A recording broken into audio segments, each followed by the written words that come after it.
इस सेक्शन में आपको सीरिया में जो बड़े फेरबदल हो रहे हैं उसकी जानकारी देने आया हूं। जल्दी जानकारियों को सुनिए, कम वक्त में बड़ा अपडेट देने आया हूं और रिपोर्ट को शेयर कीजिएगा। हजरात, सीरिया का अपडेट यह है कि सीरिया में अब बड़ा खेल हो गया है। सीरिया के अंदर असल में पूरा खेल तुर्की का है, ये बात शुरू से कहता मैं आया हूँ। आज आपको बता दूं कि जो कुर्द के लड़ाके हैं, जो कुर्दिश लोग हैं, उनके खिलाफ सीरिया की ये नई सरकार और तुर्की की ये नई गवर्नमेंट हो गई है।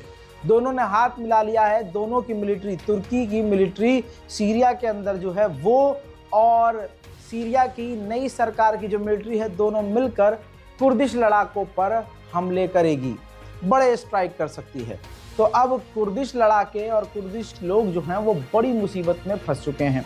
इन्हीं कुर्दिश को बचाने का वादा अमेरिका और इजराइल कर चुके हैं कुर्दिश लोगों से। अब मेन खेल जो है वो ये है कि सीरिया की फौज और जो तुर्की की फौज है वो कह रही है हम कुर्दिश लोगों को, यानी जो पीके के लड़ाके हैं जिनको वो आतंकी मानते हैं, कहा है कि हम उनको ख़त्म करेंगे। लेकिन उन्हीं को बचाने का दावा जो है और बचाने का वादा अमेरिका इजराइल कर चुके हैं। अब दूसरी रिपोर्ट में खबर ये है कि जो कुर्दिश इलाके हैं जहां पीकेके के लोग हैं वहां पर अमेरिका मौजूद है और अमेरिका उनके साथ अपनी मौजूदगी बढ़ा रहा है, जिसकी वजह से अगर तुर्की और सीरिया की फ़ौज मिलकर उन पर हमला करती है तो अमेरिका और इजराइल एक तरफ और सीरिया की फ़ौज और तुर्की की फ़ौज एक तरफ। तो यानी बड़ा खेल चल रहा है। जब बशर अल असद थे तब भी सीरिया में इसी तरह का हाल था। सरजमीन सीरिया मैदान जंग था और आज भी मैदान जंग है। लेकिन जो सीरिया की नई गवर्नमेंट है, इसको बड़ा जो है एक समझ लीजिए अचीवमेंट हुआ है, एक बड़ी कामयाबी इनको मिली है। दोस्तों, ये है रिपोर्ट। तस्वीर देख लीजिए, तस्वीर से साफ हो जाएगा आपको।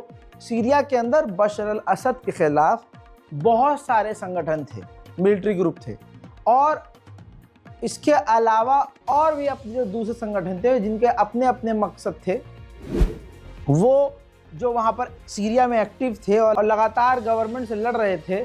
बता दूं कि उनसे मीटिंग करने के बाद सीरिया की इस नई सरकार ने सबको डिसआर्म कर दिया है, यानी सबकी कुछ न कुछ बात मान ली है और बड़ी चतुराई से सबसे हथियार रखवा दिए हैं और अब फैसला किया है कि सीरिया की एक ही मिलिट्री होगी। ये तमाम संगठन के जो लड़ाके हैं सीरिया की फोर्स में शामिल होंगे। वहीं तुर्की का एनर्जी मिनिस्टर सीरिया आने वाला है। सीरिया की गवर्नमेंट से तुर्की और सीरिया के बीच जो एनर्जी प्रोजेक्ट है उसकी बात करने के लिए कहा जा रहा है कि तुर्की ने वादा किया है कि हम सीरिया को दोबारा से रिबिल्ड करने में, बनाने में मदद करेंगे और वहाँ बिजली भी पैदा करने में मदद करेंगे। तुर्की ने साफ कह दिया है कि हम उनके हवाई अड्डे, हवाई रास्ते, ज़मीनी जो रेल के ट्रैक हैं, सड़कें हैं, हम सब कुछ सीरिया का खुद ठीक करेंगे। तुर्की पूरी तरह से सीरिया को एक तरह से ख्वाब दिखाकर सीरिया को अपने कब्जे में ले रहा है और इस तरह से ले रहा है कि सीरिया को खुद पता नहीं चल रहा है। अब तुर्की ने सीरिया की गवर्नमेंट को भड़काते हुए कहा है कि ये कैसा देश और ये कैसी सरकार है कि आपके देश की करेंसी रशिया प्रिंट कर रहा है, हमें इसे भी ठीक करना होगा। दोस्तों, मैं आपको क्लियर करता चलूं, जो कुर्द के लोग हैं, जो कुर्दिश लोग हैं, जिनको पीकेके भी कहा जाता है, वो भारी मात्रा में हैं। जैसे समझ लीजिए खालिस्तान, जैसे खालिस्तानी पंजाब को बिल्कुल अलग करने की मांग करते हैं और उनकी मांग है कि हमें अलग एक एरिया दे दिया जाए, हम एक अलग मुल्क बनाएंगे। ऐसे ही सीरिया के अंदर कुर्द के लोग मांग करते हैं कि हमें किसी के साथ नहीं रहना, हम अपना एक अलग कुर्दिस्तान बनाएंगे। इस तरह से उनकी सोच है। इसी वजह से उनको आतंकी और दंगाई और देशद्रोही के टैग का सामना करना पड़ता है। अब लोगों ने जो है बड़े इलाके पर कब्जा किया हुआ है सीरिया में। कब्जा क्या, मतलब जहाँ पर ज़्यादातर सिर्फ वही रहते हैं। उनके इलाके में एक जेल आती है, दागेश के इलाके में। उस जेल के अंदर 10,000 ISIS के आतंकवादी कैद हैं। अब सीरिया में तुर्की और सीरिया की इस नई गवर्नमेंट ने आपस में खिचड़ी पकाई है और कहा गया है कि उस जेल को हम कुर्द के लोगों से हासिल कर लेंगे और उस जेल को खुद सीरिया की ये नई सरकार चलाएगी। यानी वो जो जेल थी और है जिसमें ISIS के 10,000 आतंकवादी हैं, उस जेल को कंट्रोल अभी तक PKK यानी कुर्द के लोग करते हैं। कुर्दिश सरकार कर रही है, वो बिल्कुल इलाका कटा हुआ है और कुर्द ने अपना ही पूरा सिस्टम बनाया हुआ है। अब कुछ न कुछ तुर्की और सीरिया की नई सरकार उनसे डील करने के बाद कह रही है कि वो जेल हम अपने कब्जे में लेंगे। आज़ाद कुर्दिश लोगों के लिए ज़िंदगी अब सीरिया में बहुत ख़तरनाक हो चुकी है। तुर्की के राष्ट्रपति रजब तैयब एर्दोगान ने अपने मुंह से ही ऐलान कर दिया है कि PKK का अब कोई अस्तित्व ही नहीं होगा सीरिया के अंदर। हम उनको पूरी तरह से ख़त्म कर देंगे और हम बड़े ऑपरेशन उनके खिलाफ चलाएंगे। Suriye'nin ve bölgemizin geleceğine DAEŞ ve PKK dahil hiçbir terör yapılanmasına yer yoktur. PKK ve uzantıları ya kendilerini tasfiye edecekler ya da tasfiye edilecekler. 48 से ज्यादा मरी हुई औरतों का शिकार करने वाला मोहम्मद रियाज अपना आखिरी शिकार करते वक्त पकड़ा गया। जब पुलिस ने उसकी कहानी सुनी तो सबके Suriye'deki bölücü terör örgütü unsurlarına yönelik nokta operasyonlarımızı bir cerrah hassasiyetiyle sivillerin kılına zarar vermeden sürdürmekte kararlıyız. Suriye'deki yeni yönetimin bu konudaki kararlılığını memnuniyetle karşılıyoruz.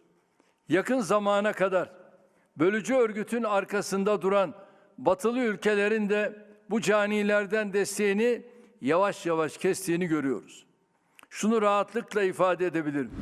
PKK मैं दोस्तों ऑक्यूपेशन के वक्त जब कब्जा किया जा रहा था सीरिया पर इस नई सरकार के द्वारा, तो लाखों लोग इधर उधर भाग गए थे, जिसमें से फिलहाल 25,000 सीरियंस तुर्की से वापस सीरिया आ गए हैं। उधर कतर ने सीरिया का पूरी तरह से साथ देते हुए, इस नई गवर्नमेंट का साथ देते हुए कहा है कि जो भी इंटरनेशनल लेवल पर सीरिया पर पाबंदियां लगाई गई हैं, उन पाबंदियों को अब वक्त आ गया है कि हटा देना चाहिए और हम यानी कतर खुद सीरिया के अंदर इन्वेस्ट करेगा। वहीं जॉर्डन से 12,800 सीरिया के लोग जो फरार होकर जॉर्डन पहुंचे थे, वापस जॉर्डन से सीरिया पहुंच गए हैं। बात करें ईरान की, तो देखिए ईरान ने आधिकारिक जानकारी देते हुए कहा है कि इस नई सरकार से हम बात कर रहे हैं ताकि हम सीरिया के अंदर अपनी एम्बेसी यानी अपने दूतावास को खोल सकें। रशिया को अचानक से बड़ा झटका लग गया है। सीरिया के अंदर से रशिया अपने हथियारों को निकाल रहा था। ऐसे में समुद्री रास्ते से भी सीरिया के अंदर से रशिया ने अपने हथियारों को एक जहाज में भरा और उसको कहीं और ट्रांसफर कर रहा था। लेकिन अल्जीरिया और स्पेन के बीच समुद्री रास्ते में रूस का वो जहाज हथियारों से भरा हुआ डूब गया। Итак, господа, спешу сообщить вам, 23 декабря 2024 года Валкер с нечитаемым названием покинут экипажем в Средиземном море, недалеко от пролива Гибралтар. Покинут экипажем на шлюпке, которую спасает вот тот пароход. Ну а мы, как и многие другие пароходы, все бросили и на подхвате. Вот такие дела, такая вот жизнь в этом море. Неизвестно, что там произошло. Очевиден крен на левый борт, который тут повышается. Возможно, скоро затворят.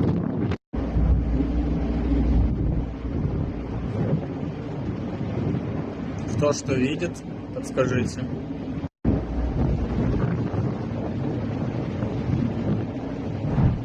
अब मैं आपको ये भी सबूत दिखाऊंगा कि सीरिया के अंदर जिस इलाके में कुर्दिश लोग हैं, अमेरिका की फौज भारी मात्रा में उन इलाकों में घुस रही है।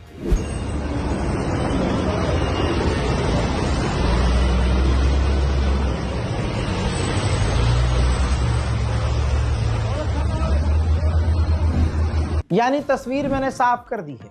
एक तरफ सीरिया में कुर्दिश को समर्थन दिखाते हुए अमेरिका उनके इलाके में घुस रहा है, उधर सीरिया की इस नई गवर्नमेंट का साथ देते हुए तुर्की अपनी फौज भारी मात्रा में सीरिया के अंदर घुसा रहा है। अब आप जो तस्वीर देखेंगे वो तुर्की की फौज है जो अपने हथियारों समेत सीरिया के अंदर घुस रही है।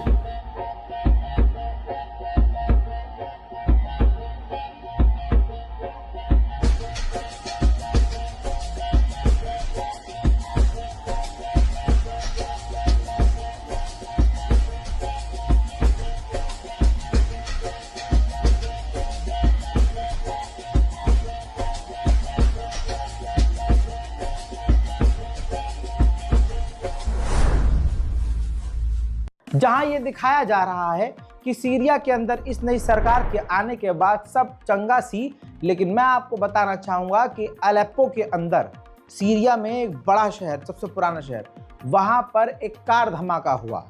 जाहिर सी बात है अभी भी वहाँ कई ऐसे संगठन हैं जो इस वक्त एक्टिव हैं और ऐसा लग रहा है कि सीरिया में शांति नामुमकिन है।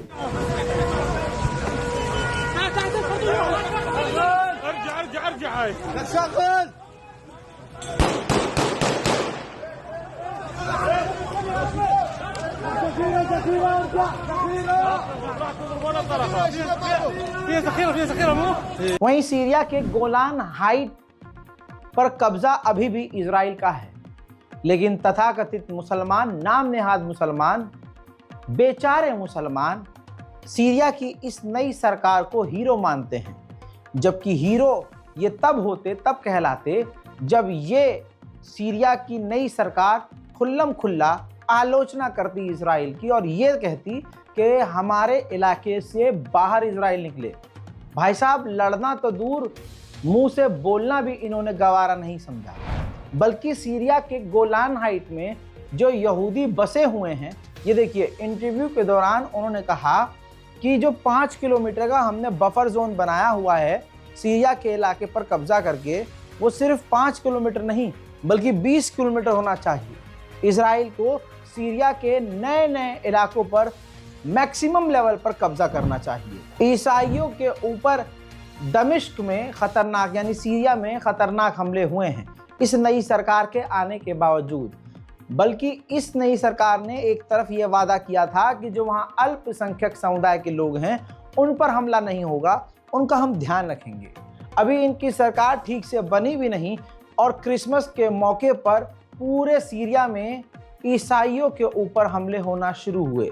कल मैंने आपको दिखाया और परसों भी आपको बताया था कि ईसाइयों पर हमले हो रहे हैं और क्रिसमस ट्री में आग लगाई जा रही है। दोस्तों, इसके बाद सीरिया की राजधानी दमिश्क में जो बेचारे बचे कुचे ईसाई समुदाय के लोग हैं वो प्रदर्शन करने पर मजबूर हैं।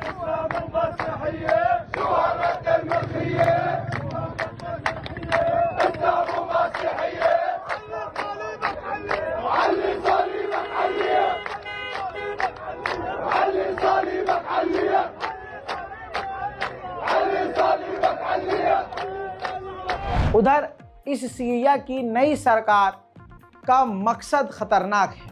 मेरे दोस्तों, ये जो सीरिया की नई गवर्नमेंट आई है, इसको अमेरिका, इजराइल और वेस्ट सपोर्ट इसीलिए कर रहे हैं क्योंकि ये सरकार की जो मानसिकता और इस सरकार के जो लोग हैं वो ईरान के खिलाफ हैं। बेसिकली वेस्ट को एक ऐसी कंट्री और चाहिए थी जो पूरी तरह से ईरान के खिलाफ हो।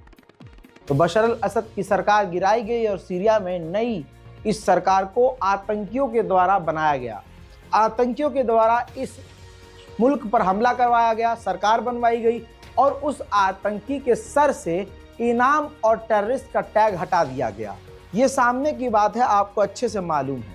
अब आपको बता दूं कि इस नई सरकार ने अमेरिका और जर्मनी, फ्रांस, ब्रिटेन और वेस्ट को खुश करने के लिए प्लान ये किया है कि ईरान से $300 बिलियन हम फाइन वसूलेंगे इंटरनेशनल क्रिमिनल कोर्ट के जरिए। प्लान इनका ये है कि ये इल्ज़ाम लगाएंगे ईरान पर कि ईरान ने सीरिया के अंदर मोटा नुकसान किया है। और जाहिर सी बात है, इंटरनेशनल क्रिमिनल कोर्ट अंदर ही अंदर, बल्कि यूँ कहूँ खुल्लम ही खुल्ला, अमेरिका और इजराइल के इशारे पर करता है काम। जाहिर सी बात है, ऐसे में ईरान, इसके लिए बहुत आसान होगा।